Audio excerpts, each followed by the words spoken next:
तो हे सब guys, welcome back to another video. Hope you are doing well. आज last video में मेरे से बहुत सारे आदमी पूछ रहा था कि भाई तुम अपना सिलेबस अपडेट दो, तुम ऑर्गेनिक में कहाँ हो।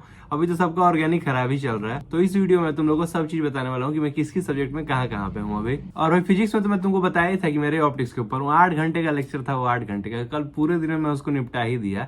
थोड़ा सा ही बाकी था, लाइक 6 घंटा बाकी था उसमें। पर भाई उसका नोट्स इतना सारा था ना, पर नोट्स बनाया नहीं हूँ। देखो मेरे पास पिछले ईयर का ही शॉर्ट नोट्स रखा हुआ है, रुको तुम लोग को अच्छे से दिखाता हूँ। ऑप्टिक्स में मैं ये वाला लेक्चर कर रहा था राजवंत सर का, 8 घंटे 20 मिनट का। क्योंकि मैं लास्ट ईयर भी राजवंत सर से ही पढ़ा था और दोबारा पढ़ने का तो टाइम है नहीं, तो मैं सोचा एक बार इसी से रिवीजन कर लूं। डायरेक्ट मैं नोट्स ही से कर लेता, पर पता है बहुत सारी चीज रिकॉल नहीं हो पा रहा था। तो मैं सोचा एक बार इस वन शॉट को देख लेता हूँ, उसके बाद अपने नोट्स से कंप्लीट कर लूंगा। पर वन शॉट देख लिया ना तो फिर नोट्स वापस खोलने का मन नहीं किया, जब इतने अच्छे से कर ही लिया हो। और मेरे पास देखो मिल गया एक शॉर्ट नोट्स बनाया हुआ। क्या ही खतरनाक शॉर्ट नोट्स बनाया हुआ। देखो पैरेलल मिरर वाला भी कॉन्सेप्ट लिख दिया हूँ, सब चीज इसके अंदर लिख दिया हूँ। थोड़ा बड़ा सा है, लाइक 4-5 पेज का है, पर हाँ इसके अंदर सारा चीज है। एक्स्ट्रा नॉलेज जो क्वेश्चन से सीखा था वो भी लिख दिया हूँ। फिर देखो ये lens cutting, lens formula, combination of lens, सब चीज इसके अंदर लिख दिया हूँ। सिल्वरिंग ऑफ लेंस भी लिख दिया हूँ और एप्लीकेशन ऑफ पावर, ये दोनों टॉपिक तो इसके अंदर भी नहीं था। ये शायद पता है जब मैं मेन बैच से पढ़ा हूँ ना तो उसमें सर पढ़ाए होंगे ये दोनों, तो उसी से लिखा हुआ है ये। और देखो कितने अच्छे से बनाए होंगे कि जब पानी के अंदर जाए तो उसका मैं टाइम स्टैम्प भी डाल दिया हूँ कि अगर मेरे को दिक्कत है तो लेक्चर नंबर 20 में 17 मिनट पे ये चीज है, तो उसको जाके देख लो। तुम लोग अगर ये चाहिए होगा ना तो मेरे को बताना, मैं अपने व्हाट्सएप ग्रुप पे अपलोड कर दूंगा। और भाई अब आ रही है सबसे हॉट टॉपिक की, ऑर्गेनिक में तुम कहाँ पे हो। तो बहुत सारे लोग को मैं कमेंट्स में देखता हूँ या मेल भी लोग मेरे को कर रहे हैं कि मेरे को ऑर्गेनिक समझ नहीं आ रहा है, ऑर्गेनिक समझ नहीं आ रहा है। तो भाई अगर तुम 12th या 11th क्लास में हो तो 11th क्लास में तो एकदम क्लियरली सब समझ आएगा। मैं अपना कंडीशन बता रहा हूँ। पर 12th क्लास में भाई कुछ भी समझ नहीं आया था मेरे को, कुछ भी नहीं। मैं लिटरली ऑर्गेनिक क्विट कर दिया था। हाइड्रोकार्बन हेलो अल्केन तक तो मर के कैसे भी किया था, सब याद कर लिया था। पर हेलो अल्केन के बाद मैं क्विट कर दिया कि अब ऑर्गेनिक नहीं पढ़ा। पर इस साल मेरे को सब समझ आ रहा है। तो अगर कोई 11th-12th में है ना तो उसको मैं सजेस्ट करूंगा कि तुम एक बार प्रयास से पढ़ के देखो, क्योंकि अब एक साल में मेरा माइंड इतना तो डेवलप होने जाएगा कि 12th में कुछ समझ नहीं आ रहा था, ड्रॉप ईयर में सब समझ आ रहा है। तो मेरे हिसाब से प्रयास में सर एकदम बेसिक से पढ़ा रहे हैं। तुम नोमेनक्लेचर तो स्किप कर सकते हो, पर एक बार मेरे बोलने पे जीओसी प्रयास से कर लेना, उसके बाद हाइड्रोकार्बन से चालू कर देना। आइसोमेरिज्म तो तुम्हारा 11th वाले से ही हो जाएगा, क्योंकि आइसोमेरिज्म कुछ ज्यादा डिटेल में आता नहीं है। पर एक बार जीओसी जरूर कर लेना, एक बार जीओसी कर लो प्रयास बैच से, उसके बाद हाइड्रोकार्बन से शुरू कर दो। मैं तो खुद ही अभी 8th लेक्चर पे हूँ, तो अभी तुम लोग ज्यादा कुछ पीछे हुए हो नहीं, क्योंकि भाई मैं 12th में पढ़ा था और ड्रॉप ईयर में पढ़ रहा हूँ। प्रयास बैच का एकदम लेवल ही अलग है। इतना बेसिक से पढ़ा रहे हैं सर, एकदम एडवांस तक ले जा रहे हैं। इतना हार्ड क्वेश्चन तो सर 12th क्लास में नहीं करवाए थे। सो मेरे सजेशन पे तुम लोग एक बार प्रयास बैच से पढ़ के जरूर देखना।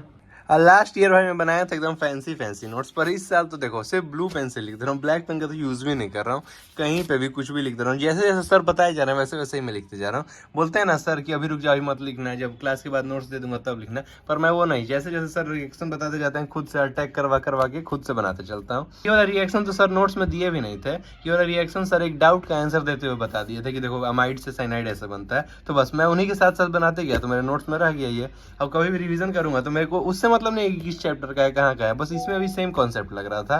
तो अगर सेम कॉन्सेप्ट लग रहा है तो फिर किसी भी चैप्टर का मैं यहीं पे लिख दिया। तो जैसे जैसे सर जो लिखवाता चलते हैं ना, मैं नोट्स का इंतजार नहीं करता हूँ, द स्पॉट उन्हीं के साथ बना लूंगा। अगर मैच कर गया तो ठीक, वरना उनसे सीख के लिख लूंगा। पहले मेरे से एकदम बेसिक रिएक्शन मिल रहा था। ऐसे रिएक्शन देख के तो मैं छोड़ देता था साफ कि 3 रिएक्टेंट है, अब प्रोडक्ट दिया हुआ है, उससे रिएक्टेंट बनाना है, कैसे बनाऊंगा। पर इस बार देखो मैं खुद से बनाया था। देखो पता है कैसे पता चला, तो यहाँ पे लिख दिया 86 नंबर खुद से बनाया। इतना मैं प्राउड हो गया था खुद पे। अब मैं भी तुम लोग से जल्दी बन जाता, पर भाई मेरे को पता है ना मेरा 12th में हाल। ये सब क्वेश्चन मैं देख के स्किप कर देता था कि इसमें तो भाई प्रोडक्ट से रिएक्टेंट बनाना ही कैसे बनेगा, मेरे से तो सीधे सीधे नहीं बनता है। पर इस बार मैं खुद से बना दी, इसलिए देखो वहाँ पे लिख दिया कि 86 नंबर में खुद से बनाया हूँ। तो इस बार तो मेरे से सब बन रहा है, एकदम मजे में चल रहा है उसी।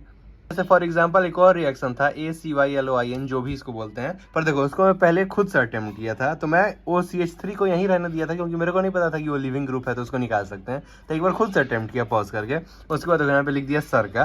तो फिर देखो सर बताएं कि OCH3 को हटा सकते हैं, उसके बाद ये वाला बताया था तो मैं लिख दिया। तो मेरे को हमेशा पता रहेगा कि मैं क्या गलती किया, मेरे को याद नहीं था OCH3। पर अब देखो मैं तुम लोग को बताता हूँ तुम लोग क्या दिक्कत आ रहा होगा। तुम लोग को पता ही नहीं चल रहा होगा कब किससे अटैक करा दे रहे हैं सर, कब क्या प्रोडक्ट बन जा रहा है, या फिर एरो के ऊपर बहुत सारा चीज देख के तुम लोग को डर लगने लग रहा है। मैं लास्ट ईयर सेम इसी चीज से गुजर रहा था कि मैं अपने दोस्तों को फोन कर करके बोलता था कि भाई देखो सर को लगता है कि हम लोग को सब आता है, कहीं से कहीं अटैक करा दे रहे हैं, कुछ समझ नहीं आ रहा है। मेरे को वुड्स रिएक्शन समझ नहीं आता था भाई। मेरे से 10 दिन बाद पूछोगे ना कि वुड्स रिएक्शन में क्या हुआ था, तो मैं बस याद कर लिया था कि सी से लगा हुआ एक्स को वुड्स रिएक्शन बोलेंगे और बेंजीन से लगा हुआ वो फिटिक रिएक्शन, ऐसे याद किया था मैं। पर इस साल तो सब समझ आ रहा है कि कैसे मेटल अटैक कर रहा है, कैसे क्या अटैक कर रहा है। सो मेरे सजेशन पे तुम लोग एक बार बस प्रयास से करके देखना। अगर तुम्हारा 11th अच्छा है तो तुम डायरेक्ट हाइड्रोकार्बन से शुरू कर सकते हो।